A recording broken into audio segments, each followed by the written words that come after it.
I went to lunch. And during lunch, I could overhear someone in ownership talking about me to another employee. And guys, I'm a technician, right? And we all have different personalities, but a lot of technicians have pretty short tempers.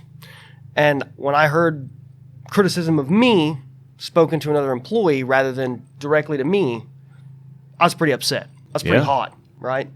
And had I not been trying to be more professional, it probably would have been leave at that moment, go home and get my pickup truck, come back, get your toolbox, put the toolbox in it, and leave. Okay. Yeah. But I decided, all right, whatever, head up, keep going. Finish that day out. Spoke to a few friends in industry. Some had different advice than others, but the overwhelming majority was, hey, if it's not a right fit, get out now. Yeah.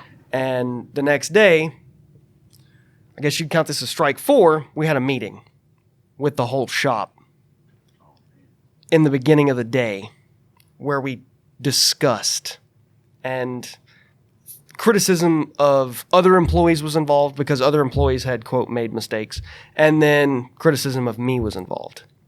And had it been framed a little differently, where it didn't seem almost confrontational, maybe I would have taken it a little differently, right? Right. In other words, if it came from, hey, let's work as a team, what could we have done? How could we have done this? What, what is it, extreme ownership, where they talk about coming in and throwing all the rank badges on the table, and we're going to work as a team to figure out it doesn't matter what rank you are. We're all guilty of mistakes. We're all going to work together to fix it. Yeah. So the meeting was to... It was like the morning huddle, so to speak, right? During the morning huddle, typically we would go over, hey, Zach's going to do this today. So-and-so is going to do that today. But instead of just that, they were like, okay, next step, everyone sit down. And then we had a discussion about so-and-so not putting the parts back in the right place. And so they were calling out individuals. Basically, yes. It wasn't, hey, team. In a shop meeting? Yeah. Hey, team, we've noticed that people aren't putting tools back in the tool cabinet or this. It was...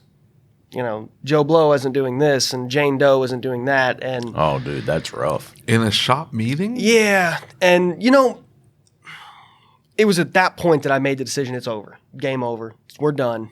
And after the meeting, where I got a little heated in exchanges with the ownership in front of the other team members who were very agitated, you could tell, but they were not as agitated as me.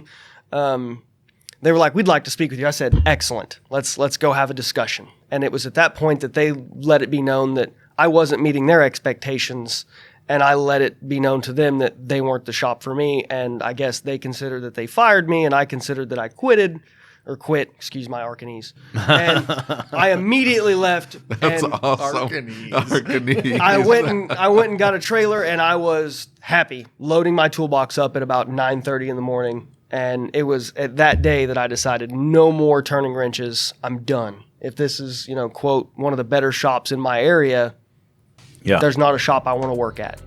Right. And that was the day that I said no more.